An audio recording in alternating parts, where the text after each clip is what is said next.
Assalamualaikum warahmatullahi wabarakatuh. Apa kabar teman-teman semua? Semoga selalu diberikan kesehatan, keberkahan, sehingga kita dapat mengikuti perkuliahan hari ini, perkuliahan psikologi agama yang diampu oleh Ibu Puri Handayani. Sebelumnya perkenalkan, saya Faizah, NIM 1811068, semester 5, kelas B, Prodi Pendidikan Agama Islam, Fakultas Tarbiyah, Institut Agama Islam Syekh Abdurrahman Siddiq. Hari ini saya berkesempatan memaparkan materi tentang konflik antar agama dan terorisme dalam perspektif psikologi agama. Baik, kita langsung ke materi. Konflik agama terdiri dari kata konflik dan juga agama. Konflik berasal dari kata kerja Latin configer yang artinya saling memukul. Secara sosiologis, konflik berarti suatu proses sosial antara dua orang atau lebih, atau sekelompok orang di mana salah satu pihak berusaha menyingkirkan pihak lain dengan menghancurkan dan menghabiskannya. Biasa kita mengenal konflik ini dengan perang ataupun tawuran. Selanjutnya, agama didefinisikan sebagai perangkat nilai-nilai atau norma-norma ajaran moral, spiritual, kerohanian yang mendasari dan membimbing hidup dan juga kehidupan manusia, baik sebagai individu maupun sebagai kelompok masyarakat. Sehingga konflik agama adalah suatu pertikaian perbedaan pendapat atas keraguan antar agama, baik sesama agama maupun dengan agama yang lain. Padahal setiap agama dan kepercayaan memiliki cara beribadah masing-masing, alias beragam. Keberagaman ini dipersatukanlah dalam Pancasila. Perbedaan sebenarnya adalah hal yang wajar, ya. Namun bagaimana cara kita sebagai manusia menyikapi perbedaan ini yang seringkali menyebabkan masalah dan konflik antar sesama manusia. Apa sih yang menjadikan faktor terjadinya konflik antar umat beragama? Di sini saya mengambil dua faktor. Yang pertama ada klaim kebenaran atau truth claim. Kecenderungan umat beragama berupaya membenarkan ajaran agamanya masing-masing. Hal ini adalah hal yang sangat sering terjadi. Meskipun ada yang tidak paham terhadap nilai-nilai luhur yang dibela tersebut.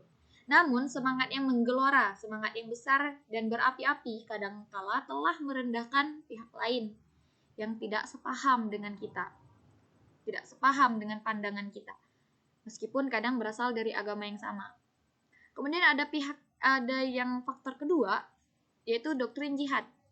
Belakangan yang terjadi di negara Indonesia, banyak pihak melegitimasi kekerasan atas nama Tuhan, kekerasan atas nama agama, perang atas nama agama. Padahal kekerasan dari perspektif manapun, dari pihak manapun tidak dibenarkan. Terlebih lagi dari sudut pandang agama, apalagi Islam, yang sangat mendeklarasikan kedamaian sebagai inti ajaran. Semua agama ya, mendeklarasikan kedamaian inti ajarannya.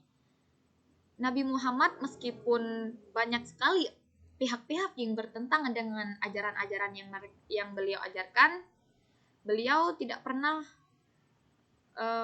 melakukan kekerasan. Beliau mendakwahkan Islam dengan cara yang damai. Jadi tidak ada pihak atau tokoh yang mengajarkan kekerasan. Jalaluddin dalam bukunya, yaitu Psikologi Agama, menegaskan macam-macam konflik keagamaan yang dialami manusia. Yang pertama, konflik yang terjadi antara percaya dan ragu-ragu, bimbang, menyebabkan galau. Konflik yang terjadi antara pemilihan satu di antara dua macam ide keagamaan serta lembaga keagamaan. Ini biasanya kalau di Indonesia ini kita kenal dengan lembaga keagamaan Nahdlatul Ulama dan juga Muhammadiyah. Meskipun berbeda pandangan, berbeda cara beribadah, dua lembaga ini tetap mendeklarasikan kedamaian. Tidak ada sistem kekerasan di dalamnya. Mereka hidup secara berdampingan. Seharusnya hal ini juga diikuti oleh masyarakatnya. Harus saling toleransi. Perbedaan itu hal yang sangat-sangat wajar. Konflik terjadi oleh pemilihan ketaatan beragama dan juga sekularisme. Konflik yang terjadi antara melepaskan kebiasaan masa lalu dengan kehidupan keagamaan yang didasarkan atas petunjuk ilahi. Konflik yang terakhir ini sering terjadi dalam tradisi masyarakat pedalaman atau masyarakat yang sangat menjunjung tinggi nilai leluhur, kebiasaan leluhur mereka, sehingga mereka terus mengikuti walaupun zaman terus berlanjut, mengikuti masa lalu leluhur mereka, tradisi-tradisi yang sudah mendarah daging. Menurut Ramayulis, keraguan dan kebimbangan remaja terhadap agama yang dianutnya dapat dibagi menjadi: yang pertama, keraguan disebabkan adanya goncangan dalam jiwanya, galau, dilema karena terjadinya proses perubahan dalam diri pribadinya. Maka keraguan seperti ini biasanya dianggap sangat wajar.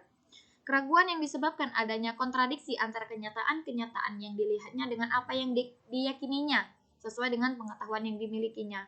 Dia meyakini hal ini adalah hal yang benar dalam kitab bla bla bla misalnya. Kemudian ternyata di kenyataannya adalah bertolak belakang dengan apa yang diyakininya. Hal itu menyebabkan keraguan dalam dirinya. Kemudian keraguan ini karena adanya pertentangan ajaran agama dengan ilmu pengetahuan antara nilai-nilai moral dengan kelakuan manusia dalam realitas kehidupan. Lanjut, terorisme sebagai salah satu konflik agama dari perspektif psikologi agama.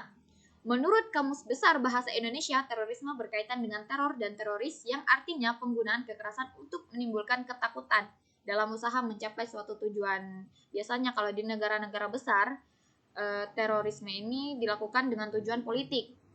Gerakan terorisme internasional sering sekali dikaitkan dengan Islam. Keberadaan mereka tidak hanya mengancam peradaban barat, tetapi juga merusak nama Islam itu sendiri.